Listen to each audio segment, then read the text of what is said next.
آیات 49 تا 52 اللہ کا احسان اور انسان کی ناشکری، اللہ کی عنایات بے شمار مگر بندے ناشکری پر اڑے رہتے ہیں۔ آیت نمبر 53 قرآن حکیم کی سب سے زیادہ امید افزا آیت، جس میں گناہ گاروں کو بھی بتایا جا رہا ہے کہ اللہ کی رحمت سے مایوس نہ ہونا۔ پھر آیت نمبر 54 تا 55 عذاب آنے سے پہلے سچی توبہ کر لو، مہلت ہے، مہلت سے فائدہ اٹھاؤ، رجوع اللہ کی طرف کر لو، اس کی رحمت کے مستحق بن جاؤ گے۔ آیات 56 تا 59 توبہ نہ کرنے والوں کی حسرت، یہ حسرت قیامت کے دن ہوگی، مگر قیامت کے دن حسرت کا کوئی فائدہ نہیں۔ کاش ہمیں ایک موقع مل جائے، کاش ہم نیک بن جاتے، کاش ہم حق قبول کر لیتے، اس دن کوئی فائدہ نہ ہوگا۔ آیات 60 تا 61 روز قیامت اچھا اور برا انجام، ذکر پہلے بھی آیا، دو الگ کردار تو نتائج بھی مختلف ہوں گے۔ پھر آیات 62 تا 63 اللہ پر بھروسہ ہر مشکل سے نکال دیتا ہے، جو ایک کا ہو جائے وہ سب سے پھر آزاد، وہ ایک سجدہ جسے تو گراں سمجھتا ہے 1000 سجدوں سے دیتا ہے آدمی کو نجات۔ اس کے بعد آیات 64 تا 66 باطل کے ساتھ سمجھوتے کی زوردار نفی پھر اس مقام پر ہے۔ آیات 67 تا 70 قیامت کے مناظر، کیا کچھ پیش آئے گا، کیا کیا کیفیات ہوں گی اہل جنت کی، اہل جہنم کی، ان کا تذکرہ۔ آیات 71 تا 72 کافروں کی جہنم کی طرف روانگی، دھکیلا جائے گا جہنم کی طرف ان کو، اللہ ہمیں محفوظ رکھے۔ آیات 73 تا 74 متقیوں کی جنت کی طرف آمد، مہمان کی طرح ان کا استقبال کیا جائے گا، اللہ ہمیں ان میں شامل فرمائے۔ اور آخر میں آیت نمبر 75 فرشتوں کے درمیان اختلافات کا فیصلہ، بڑا عجیب نکتہ ہے، فرشتے بھی رائے رکھتے ہیں، ان میں کوئی اختلاف رائے تھا تو اس کے بارے میں بھی اللہ کل فیصلہ فرما دیں گے، اور یہ آخری فیصلہ ہوگا جو کل قیامت کے دن ہو رہا ہوگا۔ ناظرین کرام، الحمدللہ سورہ زمر کی آیات کا جائزہ آیت بآیت آپ کے سامنے رکھا گیا۔ اس کے بعد اب چلتے ہیں ترتیب کے مطابق سورہ زمر کی منتخب آیات کے مطالعے کی طرف۔ سب سے پہلے جس آیت کا انتخاب کیا گیا وہ سورہ زمر کی آیت نمبر 36 ہے۔ موضوع اس کو ہم نے دیا ہے کیا اللہ کافی نہیں ہے؟ بڑا پیارا مقام ارشاد ہوا، الیس اللہ بکاف عبدا ویخوفونک بالذین من دونی ومن یضلل اللہ فما لہ من ہاد۔ ترجمہ، کیا اللہ اپنے بندوں کے لیے کافی نہیں اور یہ آپ کو اللہ کے سوا اوروں سے ڈراتے ہیں، اور جسے اللہ گمراہ کر دے اسے کوئی ہدایت دینے والا نہیں۔ یہ آیت نمبر 36 کا ترجمہ ہوا۔ یہ جو جملہ پہلا آیا تھا نا، کیا اللہ اپنے بندے کے لیے کافی نہیں، آئسولیشن میں، تنہائی میں اس جملے کو اپنے سامنے میں اور آپ رکھیں، کس قدر یعنی کہ انسان کو سہولت ہو جاتی ہے، فکروں سے آزاد ہو جائے گا۔ نفع کا مالک کون؟ اللہ۔ نقصان کا اختیار کس کے پاس؟ اللہ کے پاس۔ کل کائنات کا اختیار کس کے پاس؟ اللہ کے پاس۔ تو باقی کسی سے امید کیا رکھنا ہے، ڈرنا کیا؟ کیا اللہ بندے کے لیے کافی نہیں؟ میں اور آپ اپنے گھروں کے لیے سوچیں، اپنے شہر کے لیے سوچیں، اپنے ملک کے لیے سوچیں، اس امت کے لیے سوچیں، کیا اللہ کافی نہیں ہے؟ اللہ تو علی کل شیء قدیر ہے۔ مسئلہ ہمارے ایمان کی کمی کا ہے، وہ یقین آج پیدا نہیں ہو رہا، ورنہ اللہ ہی کافی ہے بندے کے لیے۔ اور یہ تو ان سے ڈرانے کی کوشش کر رہے جھوٹے معبودوں سے جو کوئی حیثیت و کوئی اختیار نہیں رکھتے، مکھی بھی پیدا نہیں کر سکتے۔ سورہ حج کی ایک آیت کے مطابق بتایا گیا جسے اللہ گمراہ کر دے اسے کوئی ہدایت دینے والا نہیں۔ ہدایت کا کل اختیار اللہ کے ہاتھ میں ہے۔ اللہ ہر گمراہی سے ہم سب کو محفوظ رکھے، اور اللہ ہم سب کو ہدایت پر استقامت عطا فرمائے۔ اس کے بعد اگلی آیات کی طرف چلتے ہیں۔ سورہ زمر کی آیات ہیں 53 تا 55، جس کا موضوع ہم نے منتخب کیا ہے یا مقرر کیا ہے، رحمت کے مستحق کیسے بنے۔ ارشاد ہو رہا ہے اس مقام پر قرآن حکیم میں، قل یا عبادی الذین اسرفوا علی انفسہم لا تقنطوا من رحمت اللہ ان اللہ یغفر الذنوب جميعا انہ هو الغفور الرحیم وانیبوا الی ربکم واسلموا له من قبل ان یأتیکم العذاب ثم لا تنصرون۔ ترجمہ، اے نبی صلی اللہ علیہ وسلم کہہ دیجئے میری جانب سے کہ اے میرے بندو، جنہوں نے اپنی جانوں پر زیادتی کی ہے، اللہ کی رحمت سے نا امید نہ ہونا۔ بے شک اللہ سارے گناہوں کو بخش دیتا ہے، اور وہ تو بخشنے والا مہربان ہے۔ اور رجوع کرو اپنے پروردگار کی طرف اور اس کی فرمانبرداری اختیار کرو، اس سے پہلے کہ تم پر عذاب واقع ہو اور پھر تمہاری مدد نہ کی جائے۔ بہت ہی پیارا مقام ہے، اور آیت نمبر 53 میں جہاں ذکر آیا کہ ان بندوں سے کہہ دیجئے کہ اللہ کے وہ بندے جنہوں نے اپنی جانوں پر زیادتی کی ہے کہ اللہ کی رحمت سے مایوس نہ ہو جانا۔ اکثر اہل علم کے نزدیک یہ قرآن حکیم کی سب سے زیادہ امید افزا آیت ہے۔ وہ بندے جو اپنے آپ کو گناہوں میں ڈبا چکے ہیں، اللہ کی نافرمانیوں میں مبتلا ہیں، ان کو بھی کہا جا رہا ہے کہ اللہ کی رحمت سے مایوس نہ ہونا۔ اللہ چاہے مایوس مت ہو جاؤ، اللہ چاہے تو سارے گناہوں کو معاف کر دے۔ اللہ غفور ہے، اللہ رحیم ہے، البتہ یہ بتایا گیا اس کی رحمت کی امید بھی رکھو اور اس کا مستحق بننے کے لیے محنت بھی کرو۔ محنت کے لیے کیا بتایا؟ وَأَنِيبُوا إِلَىٰ رَبِّكُمْ وَأَسْلِمُوا لَهُ، رجوع ہو جاؤ اللہ کی طرف اور اپنے آپ کو جھکا دو اللہ کے سامنے۔ مراد کیا ہے؟ اب گناہوں کو تو چھوڑو، نافرمانیوں کو تو چھوڑو، سرکشی کو تو چھوڑو، بغاوت کو تو چھوڑو، اس کے ہو رہو، جھکا دو اپنے آپ کو، مسلم ہو جاؤ، فرما بردار ہو جاؤ۔ اللہ تمہاری سچی توبہ ہوگی تو قبول فرما لے گا، سارے گناہوں کو معاف کر دے گا۔ اللہ مجھے اور آپ کو ہمیں سچی پکی توبہ کی توفیق عطا فرمائے۔ رحمت سے مایوس نہیں ہونا، مگر رحمت کا مستحق بننے کے لیے رجوع اور مسلم ہو جانا، یہ بھی شرط اس مقام پر بیان کی گئی۔ اسی تسلسل میں اگلی آیت ہے، رحمت کا مزید مستحق بننے کے لیے بتایا جا رہا ہے، اور یہ آیت نمبر 55 ہے سورہ زمر کی۔ وَاتَّبِعُوا أَحْسَنَ مَا أُنزِلَ إِلَيْكُمْ مِن رَّبِّكُم مِّن قَبْلِ أَن يَأْتِيَكُمُ الْعَذَابُ بَغْتَةً وَأَنتُمْ لَا تَشْعُرُونَ۔ ترجمہ، اور پیروی کرو اس بہترین کتاب کی جو تمہارے پروردگار کی طرف سے تم پر نازل کی گئی ہے، اس سے پہلے کہ تم پر عذاب آ جائے اور تمہیں خبر بھی نہ ہو۔ یہ آیت نمبر 55 کا ترجمہ۔ پچھلی بات یہ آئی تھی کہ رجوع ہو جاؤ اللہ کی طرف اور مسلم یعنی فرما بردار ہو جاؤ، رحمت کے مستحق بنو گے۔ اب مزید بتایا جا رہا ہے کہ اللہ نے جو کلام قرآن عطا فرمایا، کتاب جو قرآن عطا فرمائی، اس کلام کی بہترین طریقے پر پیروی کرو۔ یہ قرآن اللہ کی رسی ہے نا، قرآن میں سورہ آل عمران میں بھی ذکر آتا اور حدیث میں بتایا گیا رسی سے مراد قرآن ہے۔ ایک سرا بندے کے پاس، ایک اللہ کے پاس ہے، اس کو تھامے رہیں گے، حدیث میں ذکر آیا، نہ کبھی گمراہ ہوگے نہ کبھی ہلاک ہوگے۔ تو یہ قرآن، اس کے ذریعے سے اللہ کی رحمت کا مستحق بننے کے بارے میں بتایا جا رہا ہے۔ اس کو تھامو، اس کی عمدگی کے ساتھ پیروی کرو تو اللہ کی رحمت کے مستحق بن جاؤ گے۔ البتہ بتا دیے اس سے پہلے کہ تم پر عذاب آ جائے، تمہیں خبر بھی نہ ہو، مہلت کبھی بھی ختم ہو سکتی ہے۔ آج رجوع ہو جاؤ، آج پلٹ آؤ، آج جھک جاؤ، آج اللہ کے سامنے رو لو، آج مہلت ہے، اسی مہلت سے فائدہ اٹھانے کا فائدہ ہوگا، کل کی حسرت کا کوئی فائدہ نہیں ہوگا۔ ناظرین کرام، الحمدللہ سورہ زمر کا مطالعہ کسی درجے میں ہوا مکمل۔ اس کے بعد سورۃ المؤمن کا آغاز ہوتا ہے۔ البتہ ہمیشہ کی طرح پہلے ربط سورت آپ کے سامنے پیش کریں گے، پھر سورہ مؤمن کے مضامین کا تجزیہ آپ کی خدمت میں پیش کیا جائے گا۔ اس ربط سورت کے حوالے سے پہلی بات، سورۃ الزمر میں توحید خالص اور اللہ تعالیٰ ہی کی عبادت کرنے پر زور دیا گیا تھا۔ یہ توحید کا عملی پہلو یہ بیان ہوا کہ اللہ ہی کی عبادت کی جائے، اس کے لیے اخلاص اختیار کرتے ہوئے۔ سورۃ المؤمن میں آخرت کو ماننے کا مطالبہ، فرعونی رویے کو ترک کرنے کا تقاضا اور اللہ تعالیٰ ہی سے دعا کرنے کا حکم دیا گیا ہے۔ آخرت کا ذکر بھی ہے، فرعون اور اس کے دربار کے حالات کا ذکر بھی آئے گا، اس کی روش کو ترک کرنے کا بیان بھی، اور توحید کا ایک اور عملی تقاضا وہ ہے دعا، اور دعا صرف اللہ سے، اس بات پر سورہ مؤمن میں زور دیا گیا ہے۔ ناظرین کرام، اس کے بعد سورۃ المؤمن کے مضامین کا تجزیہ ایک اوور ویو کی صورت میں آپ کے سامنے پہلے رکھتے ہیں۔ پہلی 6 آیات عظمت و جلال باری تعالی، اللہ کی صفات عظیم کا ذکر بھی ہے، اور پھر اس کے بعد آیات 7 تا 9 فرشتوں کی اہل ایمان کے لیے خوش کن دعا، بہت پیاری دعائیں ہیں۔ زمین پر ایمان والے ہیں اور اللہ کے عرش کو تھامنے والے فرشتے وہ ان ایمان والوں کے لیے دعائیں کرتے ہیں، ذکر آگے کریں گے انشاءاللہ۔ آیات 10 تا 22 مضامین عبرت و موعظت، وعظ و نصیحت کا انداز، اللہ کی توحید کے دلائل بھی اور آخرت کا تذکرہ بھی۔ پھر آیات 23 تا 46 آل فرعون کی سرکشی اور انجام، آل فرعون، فرعون کی پیروی کرنے والے، اور اسی کے درمیان میں یعنی ان آیات میں ہی ایک بہت عمدہ تقریر ایک بندہ مومن کی آئے گی، اس کا ذکر آگے ہوگا انشاءاللہ تعالی۔ آیات 47 سے 50 اہل جہنم کی فریاد کے ایک موقع مل جائے، ایک چانس مل جائے، لیکن زندگی اللہ نے ایک ہی مرتبہ دی ہے، آج ہی موقع ہے مہلت سے فائدہ اٹھا کر کل کی تیاری کرنے کا۔ کل تو ہر ایک ماننے کے چکر میں ہوگا، ہر ایک مانے گا، مگر کل ماننے کا فائدہ کوئی نہیں ہوگا۔ اور آخر میں آیات 51 تا 85 اللہ کے احسانات اور بندوں کی ناشکری، اللہ تعالیٰ کی نعمتوں کا ذکر ہے اور بندوں کی ناشکری، اس کے حوالے سے گفتگو اللہ تعالیٰ نے بیان فرمائی ہے۔ ناظرین کرام، اس کے بعد سورۃ المؤمن کی آیات کا تجزیہ آپ کے سامنے رکھتے ہیں، یعنی آیت با آیت کیا موضوعات یا مضامین سامنے آتے اس کو ہم بیان کریں گے تجزیے کے ذیل میں۔ آئیے جائزہ لیں سورۃ المؤمن کی آیات کا۔ پہلی 3 آیات دعا اللہ ہی سے مانگنی چاہیے، وہی توبہ قبول فرمانے والا، وہی بندوں کے گناہوں کو معاف فرمانے والا، اسی کو پکارنا چاہیے۔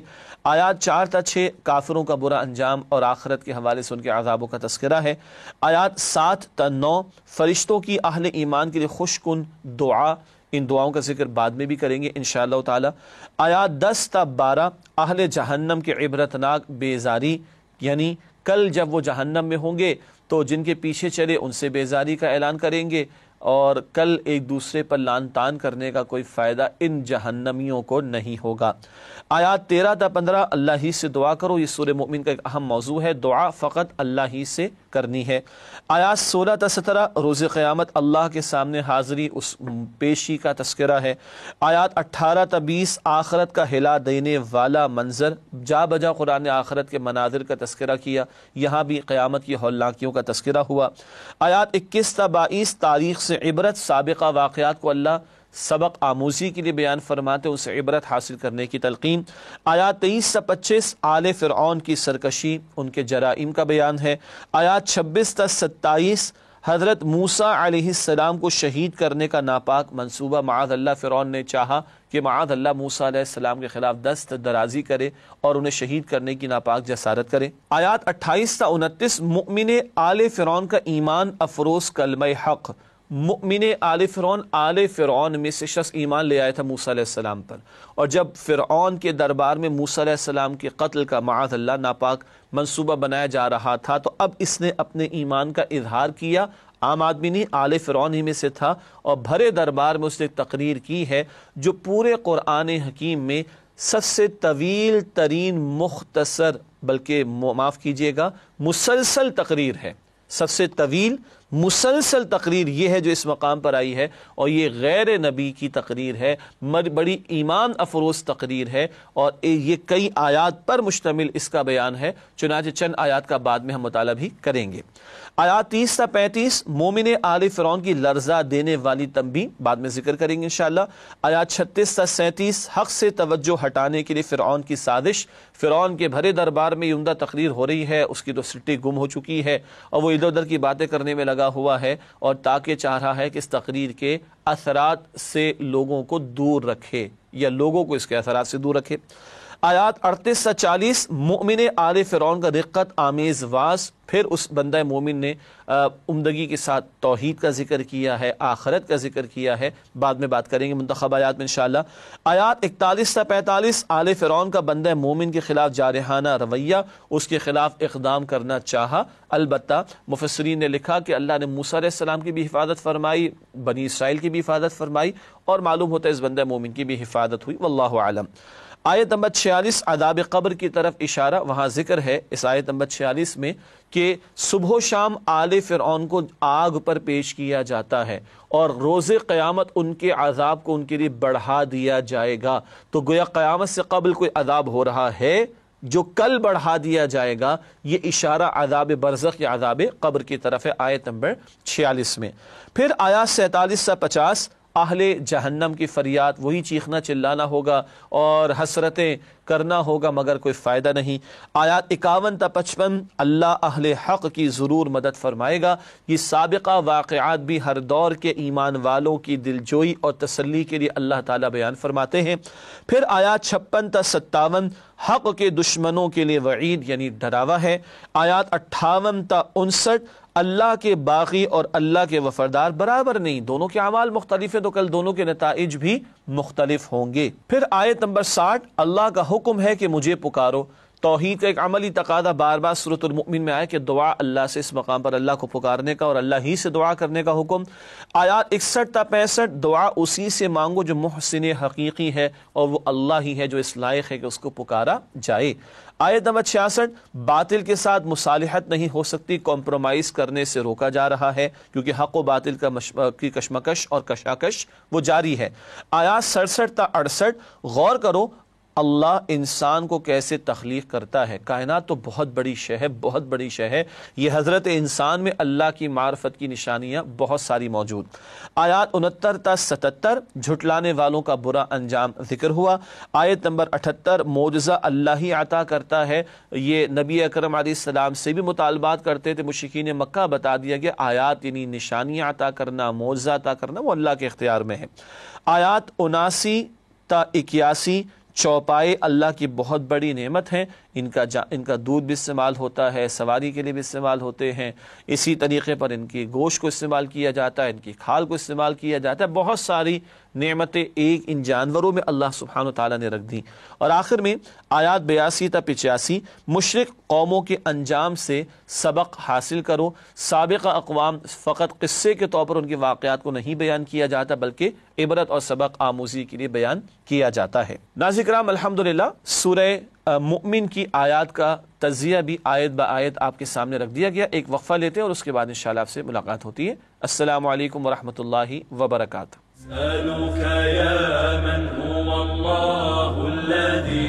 السلام علیکم ورحمۃ اللہ وبرکاتہ۔ ناظرین کرام، تعلیمات قرآن سیریز میں آپ کو خوش آمدید کہتے ہیں۔ آج ہم قرآن حکیم کے 24ویں پارے کا مطالعہ کر رہے ہیں اور اس ذیل میں اس وقت سورۃ المؤمن کا مطالعہ ہمارے پیش نظر ہے، اور وقفے سے پہلے سورۃ المؤمن کی آیات کا تجزیہ مکمل ہوا تھا۔ اب سورۃ المؤمن کی منتخب آیات کا مطالعہ آپ کی خدمت میں پیش کریں گے انشاءاللہ۔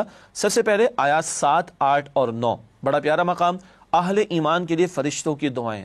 اللہ اکبر، اللہ کی شان کریمی دیکھیے، بندوں کی کس قدر کرتا ہے۔ تم نیکیاں ادھر کر رہے ہو، توبہ استغفار زمین پر کر رہے ہو، ادھر آسمانوں سے اوپر سبحان اللہ کے عرش کو تھامنے والے فرشتے دعائیں کر رہے ہیں۔ ارشاد ہوا، الذین یحملون العرش ومن حولہ یسبحون بحمد ربہم ویؤمنون بہ ویستغفرون للذین آمنوا ربنا وسعت کل شیء رحمۃ وعلما فاغفر للذین تابوا واتبعوا سبیلک وقہم عذاب الجحیم۔ ترجمہ، جو عرش کو اٹھائے ہوئے اور جو اس کے گردا گرد حلقہ باندھے ہوئے ہیں یعنی فرشتے، وہ اپنے پروردگار کی تسبیح اس کے حمد کے ساتھ کرتے رہتے ہیں اور مؤمنوں کے لیے بخشش مانگتے رہتے ہیں کہ اے ہمارے رب، تیری رحمت اور تیرا علم ہر چیز کو احاطہ کیے ہوئے ہے، تو جن لوگوں نے توبہ کی اور تیرے رستے پر چلے ان کو بخش دے اور دوزخ کے عذاب سے بچا لے۔ سبحان اللہ، ایمان والے توبہ کرنے والے ہیں اور اللہ کے راستے پر چلنے والے ہیں، اگر تو عمل زمین پہ کر رہے ہیں، اور عرش کو تھامے ہوئے فرشتے ان کے لیے دعائیں کر رہے ہیں۔ مزید دعائیں اگلی آیات میں، اگلی آیات 8 اور 9 ارشاد ہو رہا ہے سورۃ المؤمن، ربنا وادخلہم جنات عدن التي وعدتهم ومن صلح من آبائهم وأزواجهم وذرياتهم إنك أنت العزيز الحكيم وقهم السيئات ومن تق السيئات يومئذ فقد رحمته وذلك هو الفوز العظيم۔ ترجمہ، اے ہمارے رب، ان کو ہمیشہ رہنے والی جنتوں میں داخل کر جن کا تو نے ان سے وعدہ کیا ہے، اور جو ان کے باپ دادا اور ان کی بیویوں اور ان کی اولاد میں سے نیک ہوں ان کو بھی، بے شک تو غالب حکمت والا ہے، اور ان کو برائیوں سے محفوظ رکھ، اور جس کو تو نے اس روز برائیوں سے بچا لیا تو بے شک اس پر تو نے رحمت فرمائی، اور یہی بڑی کامیابی ہے۔ یہ آیت نمبر 8 اور 9 کا ترجمہ۔ مزید دعائیں کیا ہو رہی ہیں؟ ہمیشہ ان کو اللہ جنتوں میں رکھ، جنت کے باغات میں مراد ہے کہ رکھ، اور جو ان کے باپ دادا، بیوی اور اولاد میں سے نیک ہو ان کو بھی جمع کر دے۔ سبحان اللہ، یہ آسمانوں اور ان سے بھی اوپر عرش کو تھامے ہوئے فرشتے دعائیں کر رہے ہیں زمین پر موجود اہل ایمان کے لیے۔ بہت پیارا مقام ہے، اللہ تعالیٰ کی شان کریمی ہے۔ اللہ ہمیں اس کا ادراک کرتے ہوئے ایمان پر کاربند رہنے، سچی توبہ کرنے اور اللہ ہی کے راستے پر چلنے کی توفیق عطا فرمائے۔ اگلی آیات جن کا انتخاب کیا گیا 16 تا 17 آیت نمبر ہے سورۃ المؤمن کی، آخرت کی پیشی کا بیان۔ ارشاد ہوا، یوم ہم بارزون لا یخفی علی اللہ منہم شیء لمن الملک اليوم للہ الواحد القہار اليوم تجزی کل نفس بما کسبت لا ظلم اليوم ان اللہ سریع الحساب۔ ترجمہ، جس روز وہ قبروں سے نکل پڑیں گے ان کی کوئی چیز اللہ سے مخفی نہ رہے گی۔ کہا جائے گا آج کس کی بادشاہت ہے؟ اللہ واحد قہار کی۔ آج کے دن ہر شخص کو اس کی کمائی کا بدلہ دیا جائے گا۔ آج کسی کے حق میں ظلم نہیں ہوگا، بے شک اللہ بہت جلد حساب لینے والا ہے۔ اللہ ہم سب کے حساب کو آسان فرمائے۔ ہر ایک نے پیش ہونا ہے اور کل کوئی ظلم نہیں ہوگا، اور کل بادشاہت اور کل اختیار اللہ کے ہاتھ میں ہوگا۔ اختیار آج بھی اللہ کا ہے، مگر بندوں کو عمل کے لیے تھوڑا سا اختیار اللہ نے دیا۔ کوئی خدائی کا دعویٰ کرتا ہے فرعون کی طرح، کل اللہ پوچھے گا، سب کی زبانیں بند ہوں گی، اعلان اللہ ہی کرا دیں گے کہ اللہ ہی کی بادشاہت ہے۔ آخرت کی پیشی اگلی آیات سورۃ المؤمن آیات 18 تا 19 ارشاد ہوا، وَأَنذِرْهُمْ يَوْمَ الْآزِفَةِ إِذِ الْقُلُوبُ لَدَى الْحَنَاجِرِ كَاظِمِينَ مَا لِلظَّالِمِينَ مِنْ حَمِيمٍ وَلَا شَفِيعٍ يُطَاعُ يَعْلَمُ خَائِنَةَ الْأَعْيُنِ وَمَا تُخْفِي الصُّدُورُ۔ ترجمہ، اور ان کو قریب آنے والے دن یعنی قیامت سے ڈرائیے جبکہ دل حلق تک پہنچ جائیں گے اور سب خاموش ہوں گے، اور ظالموں کا کوئی دوست نہ ہوگا اور نہ کوئی سفارشی کہ جس کی بات قبول کی جائے۔ وہ اللہ آنکھوں کی خیانت اور سینوں کی پوشیدہ باتوں کو خوب جانتا ہے۔ کل کیا ہوگا؟ قیامت کی ہولناکی۔ یہاں ترجمہ کیا کہ دل حلق تک پہنچ جائیں گے، ہم محاورے میں کہتے ہیں کلیجے منہ کو آئیں گے، شدید خوف کی کیفیت۔ اللہ ہم سب کے لیے آسانی فرمائے۔ اور کوئی کسی کو پوچھے گا نہیں، کوئی کسی کی دوستی کام نہیں آئے گی، کوئی سفارش نہیں چلے گی۔ ہاں سچی شفاعت تو ہوگی اللہ کے حکم سے، لیکن ظالموں کے لیے اور سرکشوں کے لیے بتایا جا رہا ہے کہ کوئی جھوٹی سفارش کام نہیں آئے گی وہاں پر۔ مزید بتایا کہ اللہ آنکھوں کی خیانت کو جانتا ہے اور اللہ سینوں کے رازوں سے واقف ہے۔ اللہ سب سے بچ سکتے ہیں، اللہ سے نہیں بچ سکتے۔ ہر جگہ سے چھپ سکتے ہیں، اللہ سے نہیں چھپ سکتے۔ اللہ ہم سب کے حساب کو آسان فرمائے۔ اس کے بعد جن آیات کا انتخاب کیا گیا، ناظرین کرام، شروع میں ذکر ہوا تھا اس صورت کے بیان کے آغاز میں کہ ایک ایمان افروز تقریر یہاں پر آئی ہے بندہ مومن کی، اور اسی کی نسبت سے صورت کا نام سورۃ المؤمن بھی ہے۔ کئی آیات ہیں، آیات 39 سے 44 کا ہم نے انتخاب کیا۔ آئیے سمجھتے ہیں۔ ارشاد ہوا یہ بندہ مومن آل فرعون میں سے ہے جو کہ ایمان لے آیا ہے اور بھرے دربار میں تقریر کر رہا ہے اور حمایت کر رہا ہے موسیٰ علیہ السلام کی، اور اپنی قوم کے سامنے دردمندی کے ساتھ وعظ و نصیحت کا معاملہ پیش کر رہا ہے۔ یا قوم انما هذه الحیات الدنیا متاع وان الآخرۃ ہی دار القرار من عمل سیئۃ فلا یجزى الا مثلها ومن عمل صالحا من ذکر او انثى وهو مؤمن فاولئک يدخلون الجنۃ یرزقون فیہا بغیر حساب۔ ترجمہ: اے میری قوم، یہ دنیا کی زندگی چند روزہ فائدہ اٹھانے کی چیز ہے، اور جو آخرت ہے وہی ہمیشہ رہنے کا گھر ہے۔ جو برے کام کرے گا اس کو بدلہ بھی ویسا ہی ملے گا، اور جو نیک کام کرے گا مرد ہو یا عورت اور وہ صاحب ایمان بھی ہوگا تو ایسے لوگ جنت میں داخل ہوں گے، وہاں وہ بے شمار رزق پائیں گے۔ اللہم انا نسألک جنت الفردوس، اے اللہ ہم آپ سے جنت الفردوس کا سوال کرتے ہیں۔ بہت بنیادی دعوت آخرت کے تعلق سے یہ بندہ مومن رکھ رہا ہے اپنی قوم کے سامنے۔ مزید آگے آیات ہیں، آیت 41 اور 42 ارشاد ہو رہا ہے وَيَا قَوْمِ مَا لِي أَدْعُوكُمْ إِلَى النَّجَاةِ وَتَدْعُونَنِي إِلَى النَّارِ تَدْعُونَنِي لِأَكْفُرَ بِاللَّهِ وَأُشْرِكَ بِهِ مَا لَيْسَ لِي بِهِ عِلْمٌ وَأَنَا أَدْعُوكُمْ إِلَى الْعَزِيزِ الْغَفَّارِ۔ ترجمہ: اور اے میری قوم، یہ کیا بات ہے کہ میں تمہیں نجات کی طرف بلا رہا ہوں اور تم مجھے دوزخ کی آگ کی طرف بلا رہے ہو۔ تم مجھے یہ دعوت دے رہے ہو کہ میں اللہ کے ساتھ کفر کروں اور اس کے ساتھ شرک کروں جس کا مجھے کوئی علم نہیں، اور میں تمہیں غالب اور بخشنے والے اللہ کی طرف بلا رہا ہوں۔ بڑی درد مندی کے ساتھ تم مجھے جہنم کی آگ کی طرف بلانا چاہتے ہو، اور میرا حال یہ کہ میں تمہیں نجات کی طرف دعوت دے رہا ہوں۔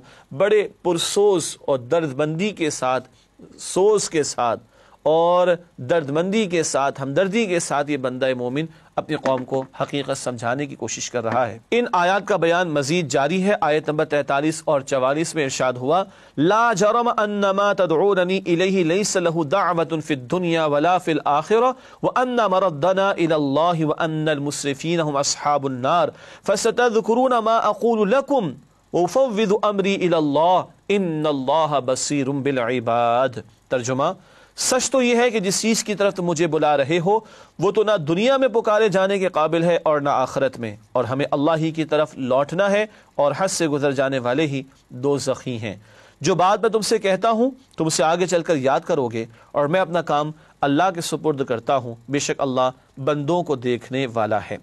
یہ ایک اور بیان اس تقریر میں، میں اپنا معاملہ اللہ کے حوالے کر رہا ہوں، تم نے جو کرنا ہے سو کر لو، گویا کہ امکان ہے کہ تم مجھے قتل کر ڈالو، لا حرج، میرا توکل اللہ سبحانہ تعالیٰ کی ذات پر ہے۔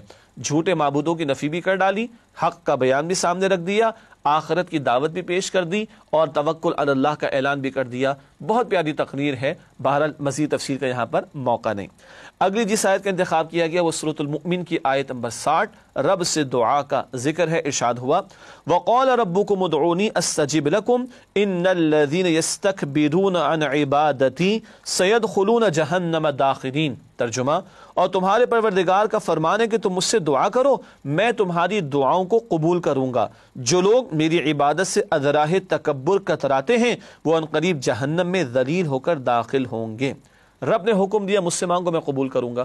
ظاہری بات ہے دینے والی ذات بھی اللہ کی ہے، کل نفع نقصان کا مالک وہ، کل خزانوں کا اختیار بھی اللہ کے پاس، تو اسی کو پکارنا چاہیے، اسی سے مانگنا چاہیے. البتہ بتایا گیا جو میری عبادت سے تکبر کریں گے. لفظ عبادت آیا دعا کے بعد، اور یہاں عبادت کا لفظ دعا کے معنی میں استعمال ہوا. حدیث شریف میں یہ بھی ذکر ہے الدعاء هو العبادت، دعا ہی عبادت ہے. چنانچہ جو اللہ سے مانگتے نہیں وہ تکبر کر رہے ہیں. کیا سمجھتا بندہ اپنے آپ کو سیلف سفیشینٹ ہو گیا، محتاج نہیں ہے، ضرورت نہیں، اس کو حاجت نہیں. تو جو اللہ سے نہیں مانگتے قرآن کہہ رہے تکبر کر رہا، اور ایسے لوگ ذلیل ہو کر جہنم میں داخل ہوں گے. اللہ ہمیں جہنم سے بچائے اور مانگنے والا بننے کی توفیق عطا فرمائے. حدیث شریف میں تو آیا ترمذی کی روایت، جوتے کا تسمہ بھی مانگنا ہو تو اللہ سبحانہ و تعالیٰ سے مانگو. اللہ مانگنے کی، بار بار مانگنے کی مجھے اور آپ کو توفیق عطا فرمائے.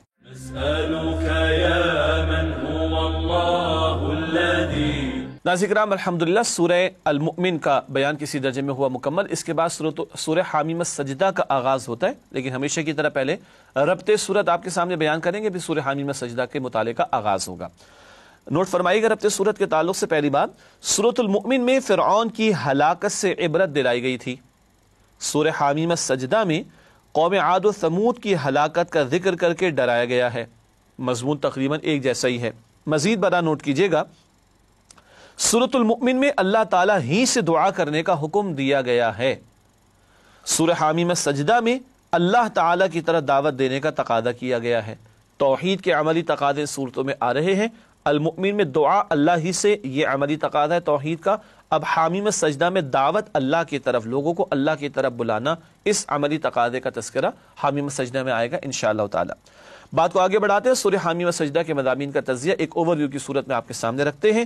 پہلی 8 آیات قرآن کی عظمت اور قرآن کی دعوت کا بیان ہے. پھر آیات 9 تا 12 زمین اور آسمانوں کی تخلیق، 6 دنوں کا ذکر جو بار بار آتا، اس کی تھوڑی سی وضاحت اس مقام پر آئی ہے. آیات 13 تا 18 سرکش قوموں کا دنیا میں انجام. پھر آیات 19 تا 29 سرکش قوموں کا آخرت میں انجام. گویا سرکشی پر دنیا میں بھی سزا دی جاتی ہے، اور سب سے بڑا سزا کا معاملہ اور آخرت میں عذاب کا معاملہ ہوگا، وہ بھی بیان اس مقام پر ہوا ہے. پھر آیات 30 تا 36 اللہ کا پسندیدہ کردار، عظیمت اور استقامت، ایمان قبول کر کے اس پر ڈٹ جانا. اس پر بعد میں مزید بات ہوگی انشاءاللہ تفصیل سے. آیات 37 تا 39 اللہ کی نشانیاں، یہ سورج، یہ چاند، یہ ستارے سب اللہ کی مخلوق. آیات 40 تا 45 عظمت قرآن کا بیان، اس کی حفاظت کا ذمہ اللہ نے لیا، باطل اس کے آگے اور پیچھے سے کہیں سے بھی داخل نہیں ہو سکتا. آیات 46 تا 48 روز قیامت اعمال کا نتیجہ وہ سامنے آ کر رہے گا. آیات 49 تا 51 انسان کی ناشکری کا ذکر، اور آخر میں آیات 52 تا 54 عظمت قرآن کا تذکرہ کیا گیا ہے. ناظرین کرام سورہ حامیم السجدہ کے مضامین کا ایک تجزیہ، ایک اوور ویو تو سامنے آ گیا. اب آیات کا تجزیہ، یہ جائزہ آپ کے سامنے رکھتے ہیں آیت با آیات جو موضوعات آ رہے ہیں ان کے بیان کے حوالے سے. سورہ حامیم السجدہ کی پہلی 5 آیات قرآن کی عظمت اور مشرکین مکہ کی ہٹ دھرمی. انہی میں سے ایک رسول آئے ہیں صلی اللہ علیہ وسلم، اور ان کا کردار بھی بڑا پاکیزہ اور کلام بھی بڑا عظیم اللہ کا، مگر یہ مشرکین ہٹ دھرمی کی وجہ سے قبول نہیں کر رہے حق کو. آیات 6 تا 8 قرآن حکیم کی دعوت، ایک اللہ کی بندگی اور شرک کی نفی، یہ قرآن کی بنیادی دعوت، اس کا تذکرہ ہے. آیات 9 تا 12 زمین اور آسمانوں کی تخلیق، اللہ نے بتایا ہے کہ زمین کو 4 دن میں بنایا گیا، سجایا گیا، خوراک اس میں مقرر کی گئی، اور 2 دنوں کی اور تفصیل آتی ہے کہ آسمانوں کو بنایا گیا. 6 دنوں کا ذکر جو بار بار قرآن میں آتا ہے، اس کی ایک تقسیم 4 اور 6 کے اعتبار سے، یا 4 اور 2 کے اعتبار سے، جمع 4 اور 2 6 ہو جاتے ہیں. اس مقام پر ہم مطالعہ کر سکتے ہیں، تفاصیل میں دیکھا جا سکتا ہے. آیات 13 تا 18 قرآن کی دعوت جھٹلانے والوں کا برا انجام، اللہ کی پکڑ دنیا میں بھی اور سزا آخرت میں بھی. آیات 19 تا 24 مجرمین کے خلاف ان کی آنکھوں، کان اور کھالوں کی گواہی. اللہ اکبر، ہمارے وجود میں سے یہ آنکھ، یہ کان اور یہ کھال کل ہمارے خلاف گواہی دے رہی ہوگی. اللہ ہم سب کے حساب کو آسان فرمائے. آیت نمبر 25 برے لوگوں کے ساتھی بھی برے ہوتے ہیں. انسان صحبت سے پہچانا جاتا ہے، برے ماحول میں بیٹھے گا تو برائی لے کر ہی کھڑا ہوگا، تو دوست بھی برے ہی بنائے گا. پھر اللہ ہماری حفاظت فرمائے. آیات 26 تا 29 تبلیغ قرآن سے دشمنی کا برا انجام، اور مشرکین روکتے تھے قرآن کو سننے سے اور قرآن کی تعلیم سے، ان کے برے انجام کا ذکر ہوا ہے. آیات 30 تا 32 کل تعلیمات دینی کا خلاصہ و عطر استقامت، استقامت کے لفظ میں پوری قیامت موجود ہے، اس استقامت کا تذکرہ بعد میں بھی کریں گے انشاءاللہ۔ پھر آیت نمبر 33 بہترین بات دعوت اللہ، اللہ کی طرف دعوت دینا۔ پھر آیات 34 سے 36 برائی کا جواب اچھائی سے دو، اس کا تذکرہ، اور بتایا گیا کہ دشمن بھی دوست بن جائے گا اس رویے سے۔ اس کے بعد آیات 37 تا 38 مظاہر قدرت کو سجدہ نہ کرو، نہ سورج کو نہ چاند کو، ان سب کو اللہ نے پیدا کیا ہے، اس کو سجدہ کرو جس نے پوری کائنات کو، ان ساری اشیاء کو پیدا کیا ہے۔ آیت نمبر 39 زمین کو زندہ کرنے والا انسانوں کو بھی دوبارہ زندہ کرے گا، مردہ زمین کو جو زندگی دیتا ہے، مردہ بیج کو جو زندگی دیتا ہے اللہ، وہی تمہارے مر جانے کے بعد تمہیں دوبارہ زندگی دے گا۔ آیات 40 تا 42 عظمت قرآن کا بیان، اس کی حفاظت کا اہتمام اللہ نے کیا، اور اس میں کوئی ملاوٹ نہیں ہو سکتی، باطل کہیں آگے سے پیچھے سے داخل اس میں نہیں ہو سکتا۔ آیات 43 تا 46 نبی اکرم صلی اللہ علیہ وسلم کی دلجوئی کہ اللہ آپ کے ساتھ ہے، اللہ کی نصرت آپ کے ساتھ ہوگی، اور سابق اقوام کے حالات کو بیان کر کے بھی آپ کی دلجوئی کا اہتمام ہوتا ہے، اور دراصل اللہ کے رسول سے خطاب کر کے اہل ایمان کو تسلی دی جا رہی ہوتی ہے۔ ناظرین کرام، یہ وہ آیات جو 24 پارے میں شامل ہیں، سورہ حامیم السجدہ کی ان کا تجزیہ اور جائزہ پیش کیا گیا۔ اب چند منتخب آیات سورہ حامیم السجدہ کی جو 24 پارے میں ہیں ان کا تذکرہ آپ کے سامنے کریں گے تشریح کے ساتھ۔ اس زمن میں سب سے پہلے آیات 33 سے 36 آداب دعوت دین کا بیان ارشاد ہوا، وَمَنْ أَحْسَنُ قَوْلًا مِّمَّنْ دَعَا إِلَى اللَّهِ وَعَمِلَ صَالِحًا وَقَالَ إِنَّنِي مِنَ الْمُسْلِمِينَ وَلَا تَسْتَوِي الْحَسَنَةُ وَلَا السَّيِّئَةُ ادْفَعْ بِالَّتِي هِيَ أَحْسَنُ فَإِذَا الَّذِي بَيْنَكَ وَبَيْنَهُ عَدَاوَةٌ كَأَنَّهُ وَلِيٌّ حَمِيمٌ۔ یہ آیت نمبر 33 اور 34 ہے سورہ حامیم السجدہ کی، اس کا ترجمہ پہلے آپ کے سامنے رکھتے ہیں۔ اور اس شخص سے بہتر بات کس کی ہو سکتی ہے جو اللہ کی طرف بلائے اور نیک عمل کرے اور کہے کہ میں مسلمانوں میں سے ہوں، اور نیکی اور بدی برابر نہیں ہوتے، تو تم برائی کا ایسے طریقے سے جواب دو جو بہت اچھا ہو۔ ایسا کرنے سے تم دیکھو گے کہ جس میں اور تم میں دشمنی تھی گویا وہ تمہارا گرم جوش دوست ہے۔ بہت اہم باتیں۔ سب سے بہترین بات کس کی ہے؟ جو اللہ کی طرف دعوت دے، کسی شخصیت، ادارہ، جماعت کی طرف نہیں، خاص اپنی بات کی طرف نہیں، اللہ کی طرف دعوت دینا، ساتھ دعوت کے ساتھ عمل بھی اچھا ہو، قول و فعل میں تضاد نہ ہو، اور کہے کہ میں مسلمانوں میں سے ہوں، میں فرما برداروں میں سے ہوں۔ یعنی دعوت دینے والا کسی سامنے جس کو کہ دعوت دے رہا ہے اس کو حقیر نہ سمجھے، نہیں بھائی میں بھی تمہاری طرح مسلمان ہوں۔ پھر یہ کہ دعوت کسی فرقے کی نہیں ہے، کسی مسلک کی نہیں ہے، مسلمان تم بھی مسلمان میں بھی، اللہ کی بات کر رہے ہیں، اللہ کی طرف بلا رہے ہیں۔ یہ ہے دعوت کے آداب جو قرآن سکھا رہے ہیں۔ اور ایک اور اہم بات کیا؟ برائی اور بھلائی برابر نہیں۔ ظاہری بات ہے دعوت دین کے کام کے مرحلے کے دوران میں مخالفت بھی آتی ہے، تو برائی تو کی جائے گی تمہارے ساتھ، جواب میں ریٹیلیشن تو ہوگی، تو تم برائی کا جواب برائی سے مت دینا، بھلائی سے دینا۔ تو کیا ہوگا؟ جس کے دل میں نفرت اور دشمنی تھی وہ تمہارا گرم جوش دوست بن جائے گا۔ ہے مشکل بات مگر نتیجہ بڑا پیارا ہے کہ دشمن بھی دوست بن جائے گا۔ ہے یہ مشکل بات، اگلی آیات میں اس کا ذکر آ رہا ہے۔ چلتے ہیں اگلی آیات کی طرف۔ اگلی آیات ہے سورہ حامیم السجدہ ہی کی آیت نمبر 35 اور 36، ارشاد ہو رہا ہے، وَمَا يُلَقَّاهَا إِلَّا الَّذِينَ صَبَرُوا وَمَا يُلَقَّاهَا إِلَّا ذُو حَظٍّ عَظِيمٍ وَإِمَّا يَنزَغَنَّكَ مِنَ الشَّيْطَانِ نَزْغٌ فَاسْتَعِذْ بِاللَّهِ إِنَّهُ هُوَ السَّمِيعُ الْعَلِيمُ۔ ترجمہ، اور یہ بات انہی لوگوں کو نصیب ہوتی ہے جو صبر کرنے والے ہیں، اور یہ بات انہی کو حاصل ہوتی ہے جو بڑے صاحب نصیب ہیں۔ اور اگر تمہیں شیطان کی جانب سے کوئی وسوسہ پیدا ہو تو اللہ کی پناہ مانگ لیا کرو، بے شک وہ سننے والا جاننے والا ہے۔ پچھلی بات کیا تھی؟ برائی کا جواب بھلائی سے دینا آسان کام نہیں، اسی لیے فرمایا یہ تو بڑے نصیبوں والوں کو یہ بات میسر آتی ہے، اور یہ سعادت کنہیں ملتی جو صبر کرنے والے ہیں۔ یہاں صبر کیا ہے؟ دعوت دین کے کام کے دوران لوگوں کی بری باتوں کو، بد کلامی کو، گالیوں کو، اور اس سے آگے بڑھ کر ان کے پتھر اور کانٹے بھی ہو سکتے ہیں۔ اللہ کے رسول علیہ السلام کی حیات طیبہ کو ذہن میں لے آئیے، اس سب کو برداشت ہی نہ کرنا بلکہ برائی کا جواب بھلائی سے دینا، یہ صبر کرنے والوں کو یہ سعادت ملے گی، اور یہ بڑے نصیبوں والوں کو یہ سعادت ملے گی۔ اللہ ہمیں ان میں شامل فرمائے۔ ہاں، اتنا پیارا کام کرو کہ شیطان چین سے تو نہیں بیٹھے گا۔ دعوت دین کا کام بھی کر رہے ہو اور عمدہ اخلاق کے ساتھ کر رہے ہو، کردار کی گواہی بھی پیش کر رہے ہو، برائی کا جواب بھلائی سے بھی دے رہے ہو، شیطان تو پاگل ہو جائے گا، تو وہ تو چوک لگائے گا، وہ تمہیں کچوکے لگائے گا، ذرا پرانا لفظ ہے اردو زبان کا، وہ تمہیں وسوسے ڈالے گا، وہ تمہیں ابھارنے کی کوشش کرے گا، تیش دلائے گا، اس نے تمہیں برا بھلا کہا، تم نے اس کے پیسے کھائے ہوئے، تم نے اس کا قرضہ لیا ہوا ہے، تم بھی پلٹ کر جواب دو، اینٹ کا جواب پتھر سے دو، ٹٹ فار ٹیٹ ہونا چاہیے۔ استغفر اللہ نہیں، اعوذ باللہ پڑھے بندہ اس وقت۔ کیا مطلب؟ شیطان ورغلائے گا، روکے گا تمہیں، اعوذ باللہ پڑھ لو، اللہ کی پناہ لے لو تو شیطان کے حملوں سے بچ سکو گے، اپنے بلبوتے پر بچنا ممکن نہیں ہے۔ یہ بڑے اہم آداب دعوت دین کے حوالے سے یہاں پر ہمیں بتائے گئے، اللہ مجھے اور آپ کو عمل کرنے کی توفیق عطا فرمائے۔ ہمیشہ کی طرح آخر میں فرمان نبوی صلی اللہ علیہ وآلہ وسلم پیش خدمت ہے۔ قرآن حکیم کی ایک آیت کو سمجھ لینا 100 رکعت نفل سے افضل ہے۔ ابن ماجہ کی یہ روایت ہے۔ ناظرین کرام، اسی کے ساتھ آج کا پروگرام ہوا مکمل اور آپ سے چاہیں گے اجازت۔ وآخر دعوانا ان الحمدللہ رب العالمین، والسلام علیکم ورحمۃ اللہ وبرکاتہ۔ نسألك يا من